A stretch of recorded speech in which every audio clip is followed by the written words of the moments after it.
Then to go after them either with income tax raids or, like in Shah Rukh Khan's case, picking up his son on drug charges when it took years to establish that there were no drugs on Aryan. That if the colleagues keep quiet, then I have very little respect for the top stars who don't have the spine to stand up for a colleague.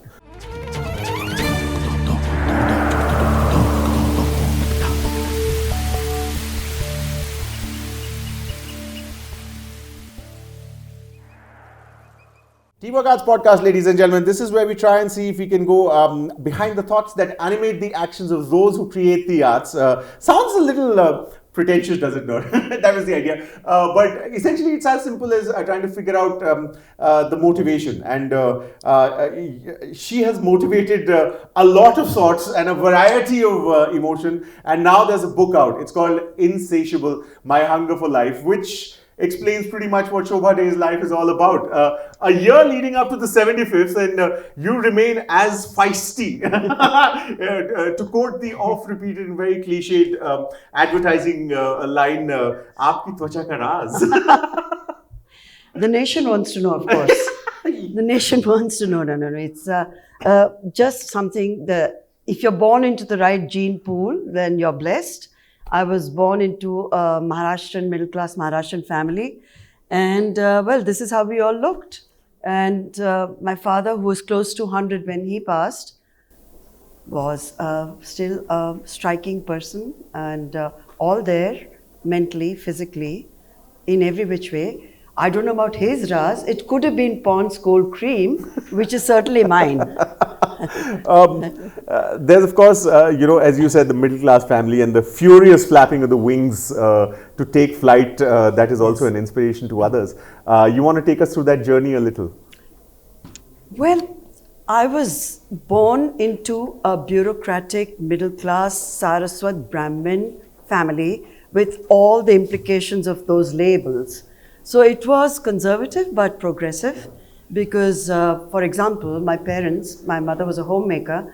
There were siblings, there were 2 sisters and a brother, but there was at no point did I feel in any sense discriminated against, being the youngest child and being the 3rd daughter in a family with limited resources. Because if you're an honest bureaucrat, the operative word being honest, then of course your resources are limited and 4 hungry children to feed. But the same educational opportunity is given to all of us. And there's no question that, at the dining table, my brother would get the largest portion of any meal because he was the boy of the family, or my father would be served first and get even larger portions. So I grew up just feeling extremely equal, and I continue to feel that way because that's how I was raised. That's how I'm raising my 6 children, and I hope they are raising their children. I have 7 grandchildren. But that is essentially the message, that the equality is something you take entirely and totally for granted, or should. And if you're not being, if you don't have access to asserting yourself early enough, do it at the first given opportunity and claim that equality, because it's a birthright. It's your right to be considered equal and to behave as if the world was equal when it clearly isn't. The fires of the air, that insatiable hunger, seem to have been. Oh yes. There are also the 3 P's that you have promised in the writing of the book, and these are not location. So you want to tell us about the 3 P's? Well, the 3 P's are pretentious, pedantic, and there's one more P, right? I've forgotten. What is the third one? Pretentious, pedantic, pompous. Because most writers, you get to a certain stage in your life, and there's this sense of self-importance, a very exaggerated sense of who you are.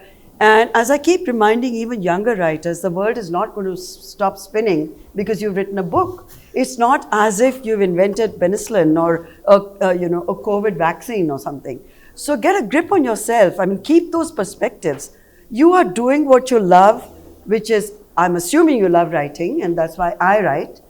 And of course you hope for success. Of course you hope that you'll get a lot of readers to read your book. But to imagine an exaggerated sense of who you are in the overall scheme of things is just something I find dreadful. I would hate to be that dreadful person. And I would hate to be giving some words of wisdom and gyan, because even at 75, I'm still searching for answers. I'm as much of a child as I was, restless, curious, impatient, adventurous, all of that. Sure. And I hope that never goes. On the one hand, of course, there are all the positive, allusions to pedantry that you have so wonderfully embraced, and on the other, there are intimate parties with Amir Khan and deathbed confessions with M.F. Hussain. Those are lovely two lovely worlds to have to spend life in. Well, it's an occupational hazard and a very pleasant one, I might add. Living in a city like Mumbai, you cannot not be associated with, for example, the movie stars. I was editing India's first movie magazine, fan magazine, I mean, which turns 55 this next weekend. By the way, I was the founder editor, so you can calculate. So movies were very much a part of my early formative years growing up as a journalist. And some of the relationships I retain and I respect. The others, like I mentioned in the book, there's no such thing called friendship in showbiz. You cannot expect to be friends with movie stars. They don't expect it, and you'd be a big fool to imagine that a professional relationship can ever transcend into something else which is more meaningful or deeper or any of that. But Amir is an exception. He's very much thinking world.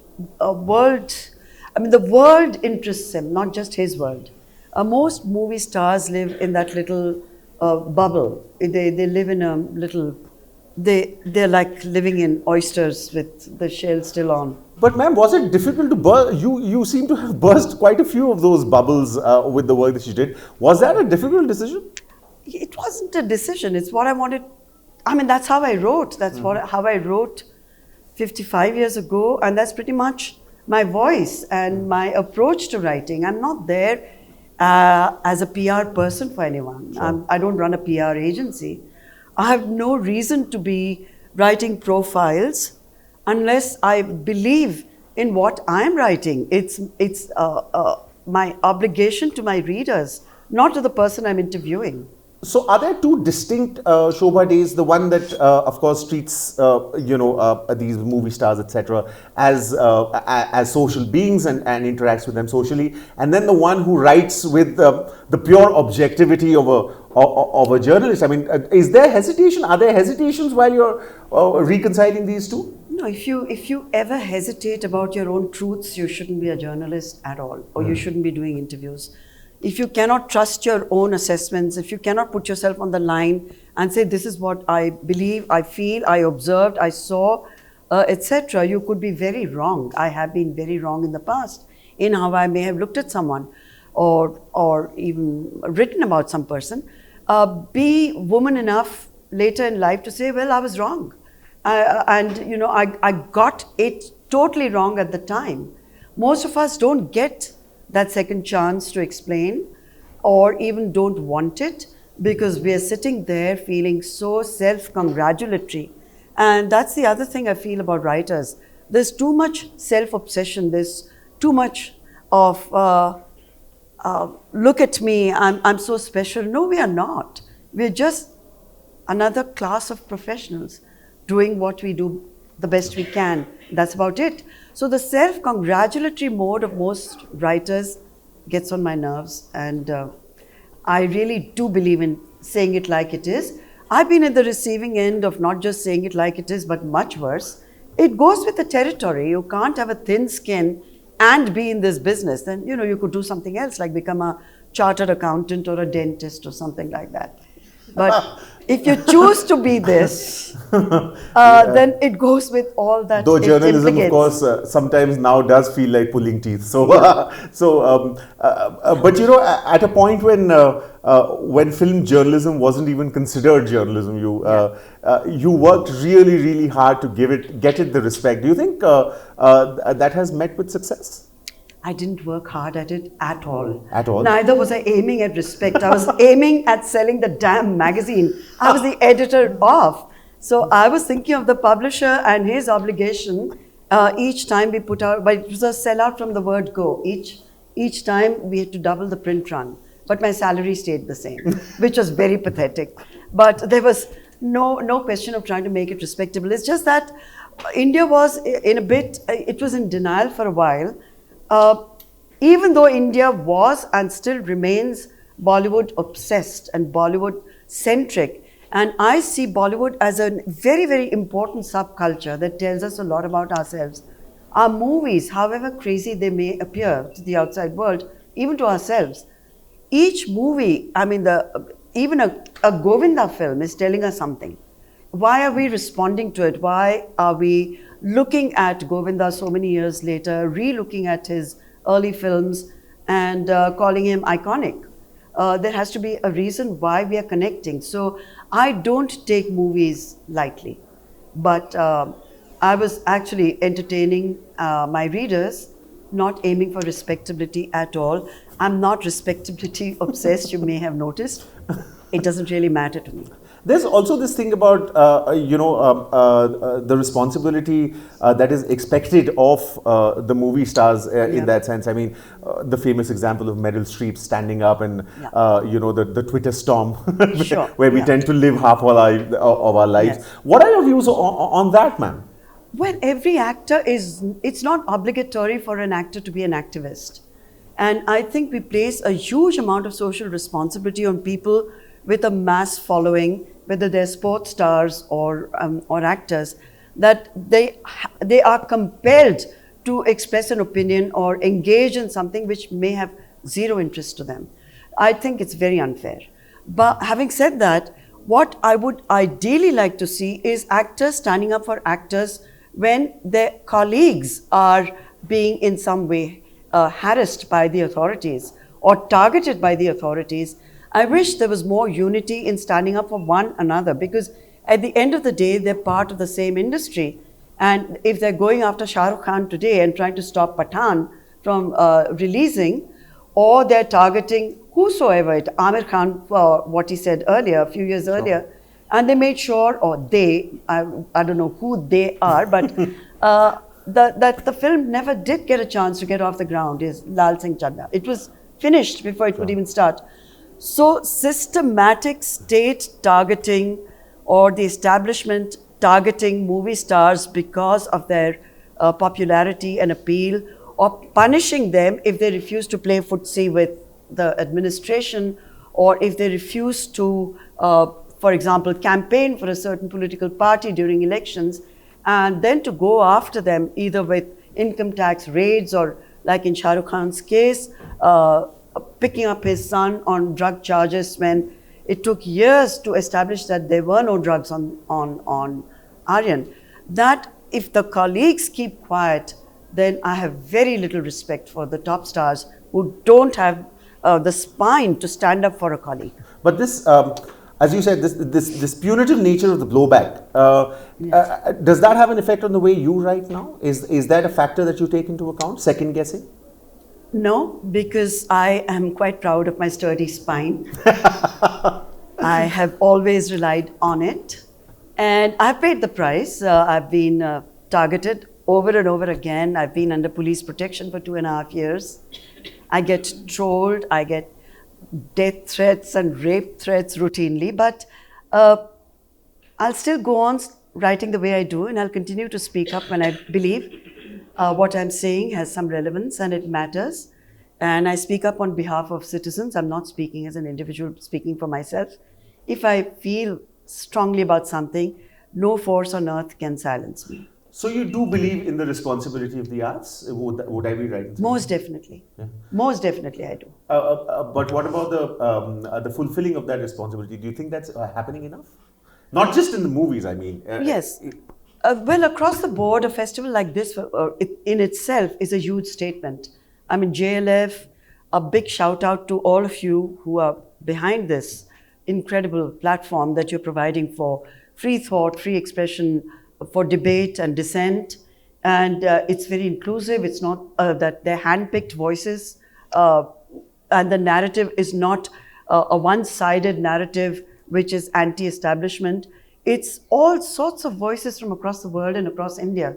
A lot of lit fests are facing enormous pressure, not just of funding, of people who are pulling out because they don't believe in freedom of expression. They also believe that they will be targeted if they support the arts.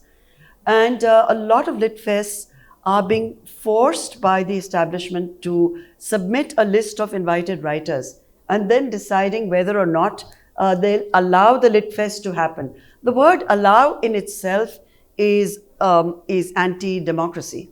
I hate the idea of anyone taking a position where they can allow or not allow anything in the arts to take place as JLF is taking place. During your session, I was around and I heard 2 or 3 people say, "Oh, she's talking about sex." Oh gosh, how lovely! I hope more people talk about sex. I hope so as well. There's also a whole lot of food allusions in the way that you've written the book. Food allusions, Yeah, like erotic. There's a lot of no, as in there's a lot of meals that are involved in the. I don't know how to better put it, but there's a lot of associations with food in the. But of course, I mean, food is a metaphor for so many things, and the hunger that I talk about in the title is many kinds of hungers. It's not just about being obsessed with food, which indeed I am. The whole family is. It's about savoring life, and it's multiple tastes, and it's like a huge, I think I've called it a food court, the book, with all the various flavors and tastes and dishes, and shared meals are a wonderful way to bond, whether it's with family or with friends or even strangers. So food is very important. It's something so basic, so primal. And you cannot ignore it. Also nuanced, no? I mean, the fact is that we're so obsessed with the blacks and the whites that we're missing out on the fact that there are the greys and the shades in between. Do you think we're losing out on that juice of life a little? Oh gosh, I hope not. No. The juice of life is too precious. It's the Amrit. We cannot ever forget what it is that keeps all of us going. Sometimes we're too busy, perhaps, in I wouldn't say mundane matters, but in just survival sometimes. Sure. And COVID really brought that home very powerfully, that even our second breath is a second guess whether we'll even be able to take that. And it was a wake-up call for all of us, because for the first time in the history of the world, of humanity, we were all equal at exactly the same time. Not even the world wars achieved what a virus did. Absolutely. And it certainly changed me forever. I'm sure it changed all of us in some way or the other. It was the single most significant moment in my life, which made me really take stock in a way that I was forced to take stock. A lot of us were. Sure. We were in enclosed spaces, often with people we detested and had no choice.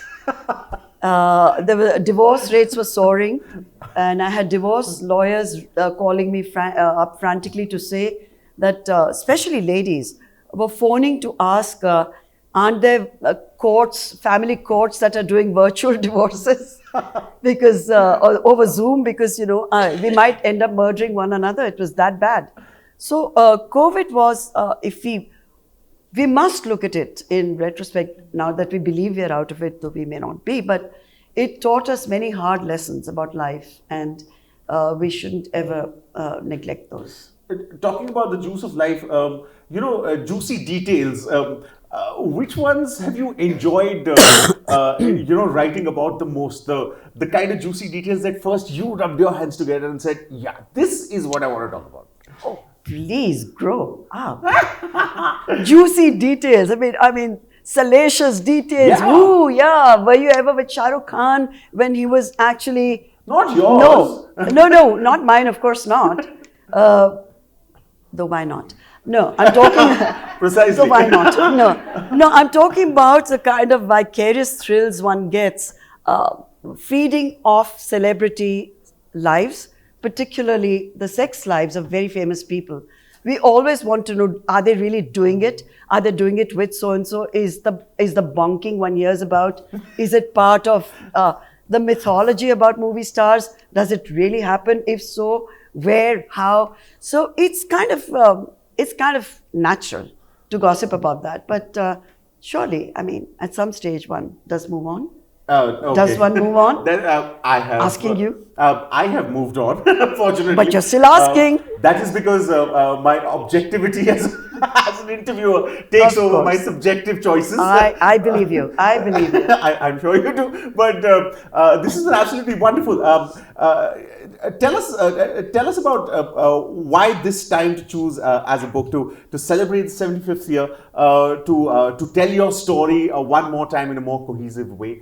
No, not at all. I did a memoir at 50, I did one at 60, I did one at 70. Yeah. I don't know that I'm going to be around at 80. And 75, I like the number, it looks good. I like the contours. And it's not a traditional memoir at all. It doesn't go back to 75 years. That would be deathly dull. I mean, who cares how a 75-year-old woman has lived, where she was born, where she went to school. So it's a different structure to a memoir. It's exactly 1 year of my life leading up to the age 75. It's 12 months. It's 365 days. It's 300 pages and 75 years compressed all together in a wonderful book, I think. I really enjoyed writing it. It was very, what shall I say, stream of consciousness on one level, cathartic, really fun to write because it was flowing so naturally. It was almost written in real time, which is unusual. That my publishers and editors loved it is a huge plus. It's a big plus. Of course. And of course, finally, we are living in a world of listicles. Sorry, someone needs to stop talking in the back. Thank you. Finally, this is a world of listicles, and there are lots of people who've been seduced by the word. So, what would your 3 points be to 3 to 5 points, whatever you choose, to people who are taking their first steps as being writers? Right. 5 words. No reading? But one takes it for granted that they have spent their formative years reading the classics because there really are no shortcuts. But even for those who have not had that privilege, I did have that privilege because my father invested in books and not in gizmos. So I was surrounded by the classics and no one was ever forced to read them, but they were just there. They became your friends. But there are a lot of people who have not had that privilege. To them, I would just say, write. It doesn't matter how you do it, whether your grammar is perfect or not. It's the imagination and it's the thoughts that you're going to be sharing, not grammar. I mean, a spell check and a good editor will fix that. Sure. But no one in the world can give you that original idea which makes for an original book. That's all your own. And that's what you should be looking for. Not mimic someone else's style, not try and be someone else. Just find your own voice and stick to it. That's important. Find your own voice, stick to it. Original ideas, original thoughts. If you want to know about those, Insatiable, My Hunger for Life. That's the book that Shobhaa Dey has written. And of course, given us food for thought as well to chew on. Ma'am, it's been absolutely wonderful. Thank you so much for your time. Thank you all. Thank you. Thank you very much.